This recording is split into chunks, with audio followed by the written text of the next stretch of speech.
Hello students, how are you all. I am Anuddiman और आज हम लोग बात करने वाले हैं क्लास 10th के chapter number 5 that is periodic classification of elements को लेकर। तो बहुत ही इंटरेस्टिंग चैप्टर है और बहुत ही स्कोरिंग चैप्टर है। क्लियर बात है। तो नाउ स्टार्ट करते हैं हम लोग आज का चैप्टर। तो उससे पहले अगर आप लोगों ने हमारा चैनल अभी तक सब्सक्राइब नहीं किया है then first of all you need to subscribe our channel and also press the bell icon so that you can get the regular notification। तो now students start करते हैं आज का टॉपिक। now सबसे पहले हम लोग बात कर लेते हैं क्लासिफिकेशन को लेकर। भाई चैप्टर का नाम है पीरियोडिक क्लासिफिकेशन ऑफ एलिमेंट। तो नो डाउट हमें सबसे पहले बात करनी पड़ेगी क्लासिफिकेशन की। तो यहां पर क्लासिफिकेशन क्या होता है मैं आपको एक जनरल लैंग्वेज में बताता हूं और एक जनरल एग्जांपल के तौर पे। आप लोगों ने देखा होगा कि आप लोगों का स्कूल होता है, ठीक है भाई।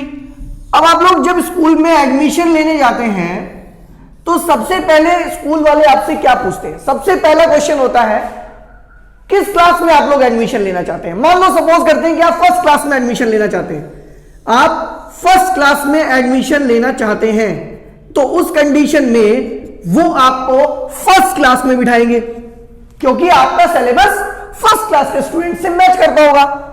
अगर आप लोग फिफ्थ क्लास में एडमिशन लेने चाहते हैं तो ऑब्वियस सी बात है वो आपको फिफ्थ क्लास में बिठाएंगे क्योंकि आपका जो सिलेबस है वो फिफ्थ क्लास के स्टूडेंट से मैच करता है। और अगर आप जाते हैं सपोज करते हैं 10th क्लास में और वी कैन से 9th क्लास में एडमिशन लेने जाते हैं तो उस कंडीशन में वो आपको 9th क्लास में बिठाते हैं क्योंकि आपका सिलेबस 9th क्लास के स्टूडेंट से मैच करता है। तो यहीं पर क्या होता है ऐसा करने से, अब वो ऐसा करते क्यों है? अब ये भी बात आती है कि वो ऐसा क्यों करते हैं। वो फर्स्ट क्लास के बच्चे को या फिफ्थ क्लास के स्टूडेंट के साथ क्यों नहीं बिठा देते?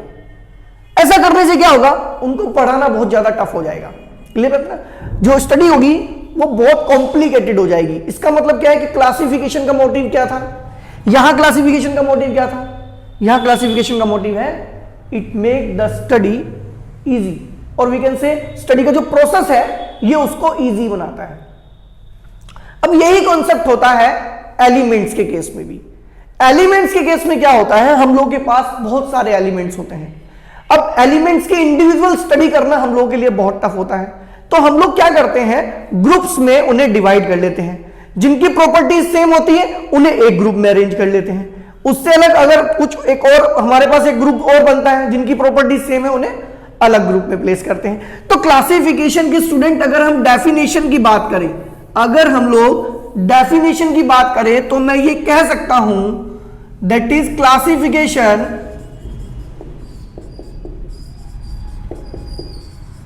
is the method of placing elements into different group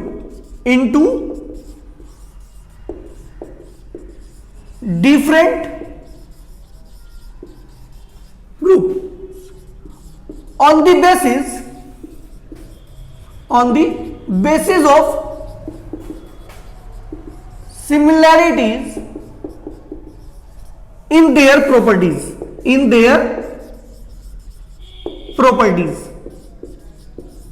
इसका मतलब क्या हुआ भाई? इसका मतलब यह हुआ कि जो एलिमेंट्स सेम प्रॉपर्टी कैरी करते होंगे उन्हें हम एक ही ग्रुप में प्लेस करेंगे। उससे होगा क्या? उससे होगा ये कि जब हम उस ग्रुप के एक एलिमेंट की स्टडी करेंगे तो उस ग्रुप में जितने भी एलिमेंट है सबकी स्टडी हो जाएगी। तो अगर मैं बात करूं यहां पर नीड ऑफ क्लासिफिकेशन, इस क्लासिफिकेशन की नीड क्या है? देखो भाई 114 नॉन एलिमेंट है और 114 नॉन एलिमेंट की इंडिविजुअल स्टडी करना बहुत ही टफ काम है।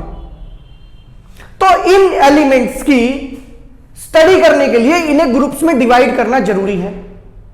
क्लियर बात है? जो हमारी स्टडी को क्या करेगा, इजी करेगा। और यही क्या है, क्लासिफिकेशन है। That is it is hard, we can say it is hard to study large number of elements individually इतने सारे एलिमेंट्स की इंडिविजुअल स्टडी करना हम लोग के लिए बहुत टफ काम है। क्लियर बात है? तो क्लासिफिकेशन क्या करता है भाई? क्लासिफिकेशन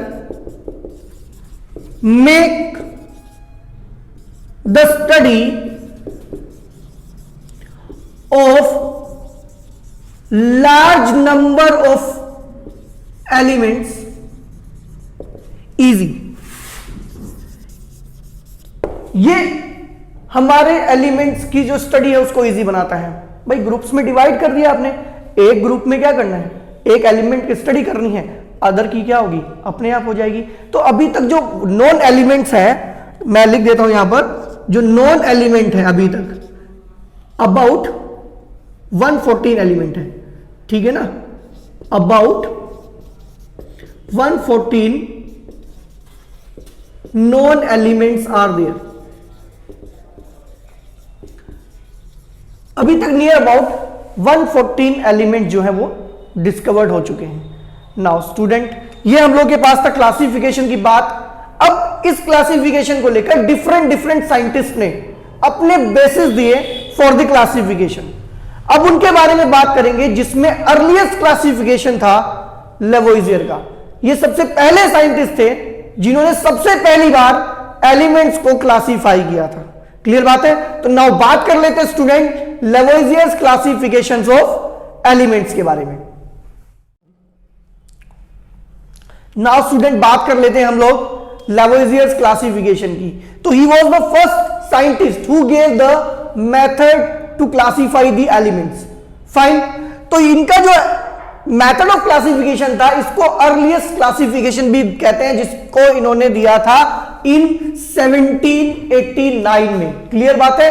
तो नाउ स्टूडेंट, इन्होंने क्या किया था और क्या इन्होंने बेस दिया था क्लासिफिकेशन के लिए?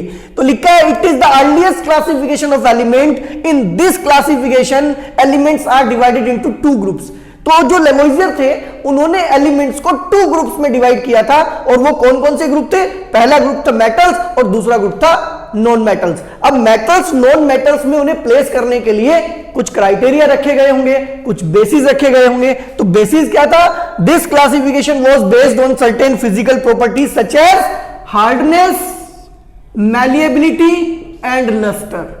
एंड वन मोर थिंग हम लोग कह सकते हैं, whether they have a tendency to loss और गेन इलेक्ट्रॉन। क्लियर बात है? तो ये कुछ क्लासिफिकेशन के बेस रखे गए थे, जिसमें हार्डनेस, मैलिएबिलिटी, लस्टरनेस।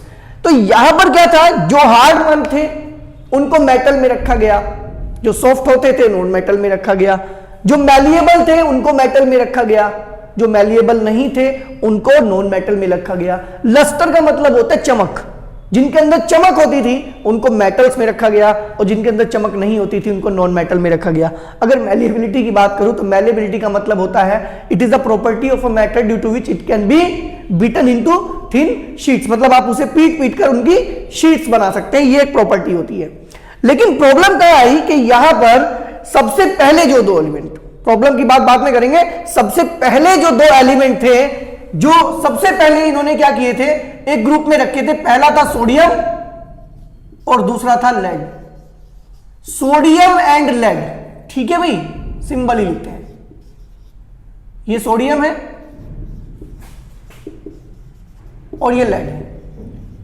ये सबसे पहले 2 एलिमेंट थे जो लेवोइजियर ने क्लासिफाई किए। तो क्वेश्चन भी बनता है भाई, फर्स्ट 2 एलिमेंट्स कौन से थे जो लेवोइजियर ने सबसे पहले क्लासिफाई किए थे?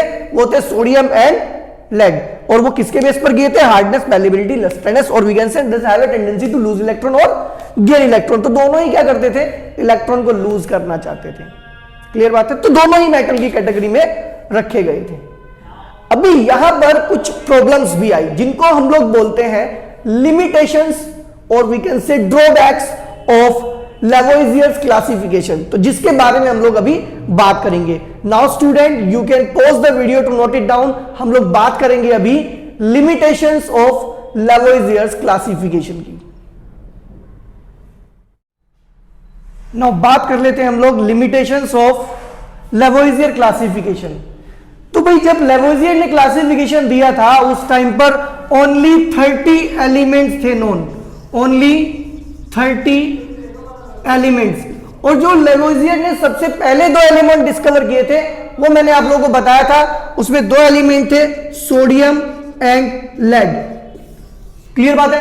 अभी देखो यहां प्रॉब्लम क्या आई, स्टार्टिंग में मैंने आपको बताया था जो बेसिस ऑफ क्लासिफिकेशन रखा गया था वो था हार्डनेस, और सेकंड वन था हम लोगों के पास लस्टरनेस।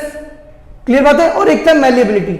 अब ये जो दो एलिमेंट थे इसमें केवल तीन ही प्रॉपर्टी कॉमन आती थी, मतलब ये दोनों हार्ड भी थे, लस्टर भी थे, मतलब कुछ प्रॉपर्टीज इनमें कॉमन आती थी। लेकिन क्या हुआ, अदर प्रॉपर्टीज में ये एंटायरली डिफरेंट होते थे। तो पहला डिफरेंस यही बना, hardness, malleability and lusterness were found to be only common properties in sodium and lead. Clear बात है। Otherwise the two elements were entirely different. Otherwise ये दोनों एलिमेंट कंप्लीटली क्या हो रहे थे, डिफरेंट हो रहे थे। क्लियर बात है। कहते in such a way classification there was no place for the elements which have the properties of both metal and non metal। ये एक सबसे बड़ा ड्रॉबैक बना आगे चलकर। जैसे जैसे एलिमेंट डिस्कवर हुए, कुछ ऐसे एलिमेंट डिस्कवर होने लगे जिनकी प्रॉपर्टीज मेटल और नॉन मेटल दोनों के साथ रिजेंबल करती थी। उनके लिए लेवोइजियर की क्लासिफिकेशन में कोई भी प्लेस नहीं था। तो ध्यान रखना स्टूडेंट, 30 नॉन एलिमेंट थे उस टाइम पर जिनको इन्होंने अरेंजमेंट करने की कोशिश की गई थी, और उसके बाद जो एलिमेंट्स आगे डिस्कवर हुए जिनकी प्रॉपर्टीज मेटल नॉन मेटल दोनों से मैच करती थी, उनके लिए कोई भी प्लेस यहां पर नहीं रखा गया। तो ये था हम लोगों के पास लिमिटेशंस किसका, लेवोइजियर क्लासिफिकेशन का। क्लियर बात है। तो नाउ स्टूडेंट, आज की वीडियो में हम लोग इतना ही करते हैं। अगर आप लोगों को हमारी वीडियो अच्छी लगी देन इसे लाइक करें, शेयर करें, कमेंट करें, और साथ ही हमारे चैनल को सब्सक्राइब करना बिल्कुल ना भूलें। नाउ मिलते हैं हम लोग नेक्स्ट वन लेक्चर में।